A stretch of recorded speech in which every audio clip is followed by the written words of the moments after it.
नमस्कार साथियों, बात करें मार्केट की तो मार्केट आज भी तेज़ी के साथ खुलता हुआ दिखाई दिया। उसके बाद लास्ट में बाजार बंद होते होते थोड़ा बहुत ईज़ ऑफ भी भारतीय बाजार होते हुए दिखाई दिए। ज़्यादा कुछ देखने को नहीं मिल रहा है, लेकिन फिलहाल तेज़ी का मूड माहौल ही भारतीय बाजारों में नज़र आ रहा है।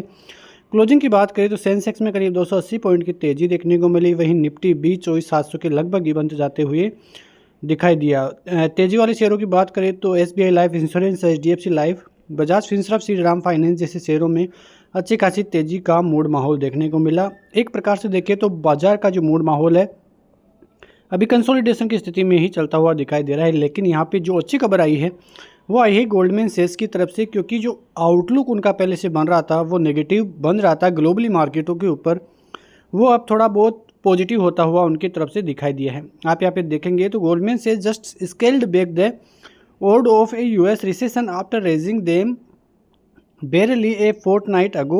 The relief of possibility awaiting a recession aside, the divergent move reflect economic uncertainty, यानी कि अभी भी इकोनॉमी अनसर्टेनिटी है। लेकिन जिस प्रकार से बाजार का मूड माहौल बदला है उसकी वजह से उन गोल्डमैन सैक्स का ये मानना है कि जो पॉसिबिलिटी थी मंदी की वो अब उनमें कमी होती हुई नज़र आई है।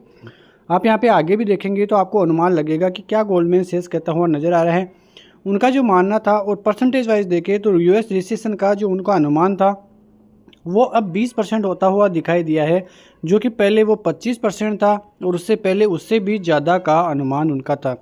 यानी कि उनका अनुमान 40% तक जाता हुआ नज़र आया था। वो ये मान रहे थे कि 40% चांस है कि अमेरिकी बाज़ारों में रिसेशन की स्थिति आएगी, लेकिन ऐसा कुछ भी नहीं हुआ। ग्लोबली मार्केट फिर से ऊपर जाते हुए दिखाई दिए। जापानी बाज़ारों में जिस प्रकार का ये वीक रहा है, बहुत ज़बरदस्त वीक रहता हुआ नज़र आया है। 2020 के बाद सबसे ज़्यादा तेज़ी वाला वीक यही वीक साबित हुआ था और उसके बाद ही ग्लोबली मार्केट भी पॉजिटिव होते हुए आए थे। जिस प्रकार के CPI आंकड़े अमेरिकी बाज़ारों में देखने को मिले थे उसके बाद लग रहा था कि अब जल्द ही जो अमेरिकी फेड है वो रेट कट करता हुआ भी दिखाई देगा। करीब 0.5% की तेज़ी निफ्टी में देखने को मिली। बैंक निफ्टी में काफ़ी अच्छी तेज़ी सुबह सुबह देखने को मिल रही थी। उसके बाद ईज ऑफ निफ्टी भी होता हुआ दिखाई दिया। 50-800 के लेवल्स आपको यहाँ पे आते हुए दिखाई देंगे। लेकिन फिन सर्विसेज में बहुत ज़बरदस्त तेज़ी का मूड माहौल देखने को मिला। IT सेक्टर लगातार पिछले 4 या 5 सेशन से तेज़ी का मूड माहौल दिखा रहा है, क्योंकि एक तरह से देखें तो IT निफ्टी का मेन पिलर भी माना जाता है और इसी वजह से IT का ऊपर जाना निफ्टी के लिए काफ़ी पॉजिटिव साबित हो रहा है। यहाँ पे जो अब सबकी नज़रें बनी हुई है वो नज़रें बनी हुई है जैक्सन होल में 23 अगस्त को जो मीटिंग होने वाली है उस पर, क्योंकि बाज़ार भी इसी वजह से कंसोलिडेशन की स्थिति में है। क्योंकि क्या कुछ फेड के जो यहाँ पे फेड के जो चेयरमैन हैं जेरोम पवेल वो क्या कुछ कहते हुए नज़र आएंगे, क्योंकि जिस प्रकार के CPI और PPI आंकड़े आए थे थोड़े पॉजिटिव ही आते हुए दिखाई दिए थे। लेकिन फ़िलहाल उन आंकड़ों पर ये जो कुछ कहेंगे उसका पूरा इम्पैक्ट अमेरिकी बाज़ारों पर पड़ता हुआ नज़र आएगा और उसके बाद फिर भारतीय बाज़ारों का भी नंबर आने वाला है, क्योंकि ये जो कुछ भी वहाँ पे कहेंगे वो एक बहुत इम्पोर्टेंट डाटा रहने वाला है और उसकी उस डाटा पे नज़र रहेगी RBI की, क्योंकि RBI के जो चेयरमैन हैं वो पहले से ही शक्तिकांत दास वो पहले से ही बता चुके हैं कि जो भी नज़रें रहेगी, जो भी फेड करता हुआ नज़र आएगा उसके ऊपर हमारी पूरी तरह से नज़रें रहेगी। और जिस प्रकार से उन्होंने पहले भी बोला था कि अमेरिका में रिसेशन की स्थिति नहीं है, लेकिन फ़िलहाल जो भी कुछ होगा वो हम आगे ध्यान में रखते हुए ही सभी चीज़ें करते हुए नज़र आएंगे। और आपने उसके पास देखा भी होगा कि अमेरिकी बाज़ारों में 7 से 8% तक का नीचे की तरफ मूव आया था। निकाई में करीब 11 से 12% तक का, bank of Japan, bank of England सभी चीज़ें वहाँ से हिलती हुई नज़र आई थी। लेकिन भारतीय इकोनॉमी में कुछ भी इम्पैक्ट पड़ता हुआ नज़र नहीं आया था। निफ्टी में केवल 3 से 3.5% तक की ही गिरावट यहाँ पे आपको देखने को मिली थी। और यही कारण है कि जिस प्रकार से भारतीय बाज़ार अभी भी खड़े हुए हैं, काफ़ी अच्छी स्थिति भारतीय बाज़ारों की बनी हुई है, क्योंकि पहले से ही शक्तिकांत दास जी ने बता दिया था कि यदि अमेरिकी बाज़ारों में रेट कट होता है तो उसके बाद हम सोचेंगे कि दिसंबर तक यदि रेट कट हो तो थोड़ा पॉजिटिविटी भारतीय बाज़ारों में आगे की तरफ बनती हुई दिखाई देगी।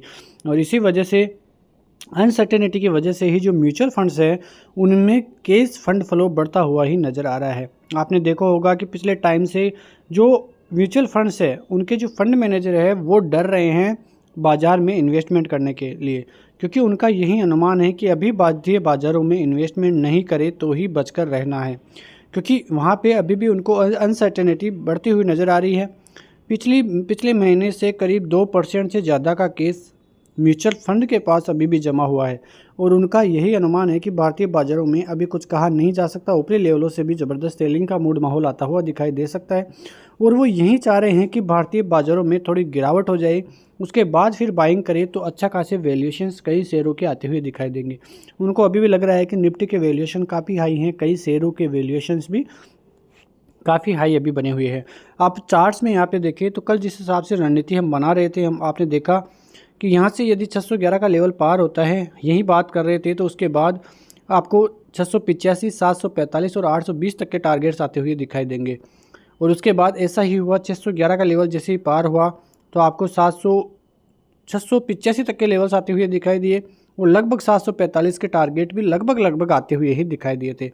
लेकिन उसके बाद बाजार पूरी तरह से मूड माहौल कंसोलिडेशन का ही रहा। अब कल की बात करें तो कल यदि 745 का लेवल पार कर लेता है तो उसके बाद सीधे ही आपको 820 तक के टारगेट आते हुए दिखाई दे सकते हैं, क्योंकि बहुत बढ़िया मार्केट का मूड माहौल अभी बना हुआ है। लेकिन नीचे की तरफ आप यहाँ पे देखें तो 611 नीचे की तरफ वापस से टूटता है तो फिर 520 तक के टारगेट आएंगे और फिर से यही जोन जो कि 20 EMA है वहाँ तक बाजार आता हुआ दिखाई दे सकता है। तो ऊपर की तरफ और नीचे की तरफ ये काफ़ी अच्छे सपोर्ट आपको देखने को मिल जाएंगे। लेकिन फिलहाल एक नज़र आपकी रहनी चाहिए बैंक निफ्टी पे। बैंक निफ्टी जिस प्रकार से शुक्रवार के दिन भी नीचे की तरफ टच करके जिस प्रकार से रिकवरी दिखाई थी, उसके बाद जो मूड माहौल बना था बाज़ारों में काफ़ी ज़बरदस्त था और आज भी भारतीय बाज़ारों में जिस प्रकार की तेज़ी देखने को मिली है, यहाँ से ओपनिंग हुई और उसके बाद रेगुलर तेज़ी निफ्टी में देखने को मिली है। 549 के टारगेट आए, उसके बाद 760 के टारगेट आई और 884 के टारगेट भी आते हुए दिखाई दिए हैं। यहाँ पे 51,000 का लेवल बिल्कुल पास में ही था, लेकिन एक ट्रेंड लाइन आने की वजह से यहाँ पे बाजार रुकता हुआ नजर आया है, क्योंकि ये 50 EMA भी है 760 का लेवल, तो ये बहुत इंपॉर्टेंट है। इसके नीचे क्लोजिंग फिर से आती हुई दिखाई दी बैंक निफ्टी की, और यदि कल यही लेवल ऊपर की तरफ होल्ड करता है तो एक अच्छा खासा ब्रेकआउट आके 884, 51,082 और 51,200 तक के टारगेट आपको आते हुए दिखाई दे सकते हैं। उसके बाद एक ज़बरदस्त आपको ब्रेकआउट भी बैंक निफ्टी की तरफ से आता हुआ दिखाई दे सकता है। नीचे की तरफ देखें 50,500, 50,550 का जो नीचे की तरफ सपोर्ट है काफ़ी अच्छा बना हुआ है। उसके बाद 50,300 का सपोर्ट रहेगा और ये दोनों टूटने के बाद फिर से आपको 100 EMA आता हुआ दिखाई दे सकता है। लेकिन फिलहाल ऐसी उम्मीद कम ही है, क्योंकि अभी बैंक निफ्टी काफ़ी स्ट्रॉन्ग जो है आज के दिन दिखाई पड़ता हुआ दिखाई दिया है। 1% से भी ज़्यादा की तेज़ी एक बार देखने को मिल रही थी, लेकिन फिर से कूल ऑफ आता हुआ यहाँ से बैंक निफ्टी में दिखाई दिया है। आप यहाँ पे देखेंगे तो जो कल का दिन है वो इम्पोर्टेंट क्यों रहने वाला है। आप यहाँ पे FOMC की मीटिंग आने वाली है, तो FOMC की मीटिंग से क्या कुछ निकल कर आता है वो हाईलाइट्स भी हम आपको बताते हुए लेकर आएंगे। लेकिन जो इम्पोर्टेंट डेटा रहेगा वो आप यहाँ पे देखिए, जो इनिशियल जॉबलेस क्लेम के आंकड़े हैं वो आने वाले हैं। पिछली बार 2,27,000 के थे, अनुमान अब की बार 2,25,000 का है और एक्चुअल अब क्या आता हुआ दिखाई देता है उस पर नजरें रहेगी, क्योंकि जैसे ही जापान ने रेट हाई की थी तो मूड माहौल वैसे ही बिगड़ गया था।